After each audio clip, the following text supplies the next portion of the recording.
Алғашқы сәлем, бұл Эд Ширанның әндері арқылы ағылшын грамматикасын игеру курсы. English Grammar for Music 101 beginner деңгейі. 5-ші сабақ, бүгінгі тақырып not сөзінің қысқаша формалары. Эд Ширанның Beautiful People әні. We are not beautiful. Біз әдемі емеспіз. Енді тура осылай not сөзін басқа жіктеу есімдіктерімен байланыстырайық. Мен әдемі емеспін. I am not beautiful.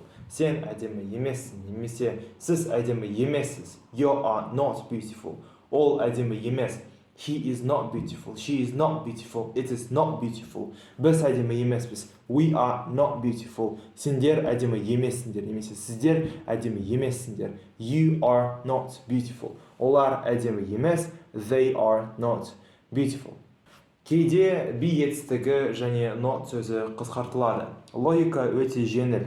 Not сөзіндегі o әрпін алып тастап, оның орнына апострофты қойып, шыққан нәтижені жіктеу есімдігіне қосу. Жалғасқан нәрсе.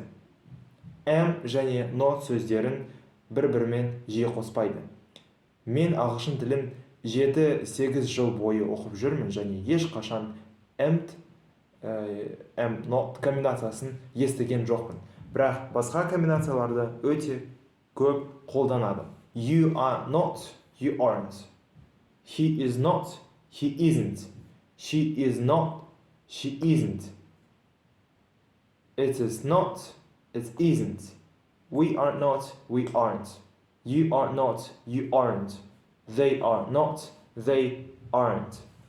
Өткен сабақта біз you және are сөздерінен your комбинациясын алуға мүмкін болатындығын өттік. Осы комбинациясына not сөзін қосуға бола ма? Я, болады. Бұл бізге your, not комбинациясын береді. Осындай комбинацияларды жиі қолданады. Бірақ мен түсінгендей академиялық түрде дұрыс версиясы you aren't, яғни мынау комбинациялар. Осымен болды. Осы видеода Эд Ширанның Beautiful People әні қолданған болатын. Келесі сабаққа көшпес бұрын, осы сабақта талданған материалды бекіту мақсатында мен сендерге ұйықтар алдында барлығын қайталауға кеңес беремін. Көріскенше.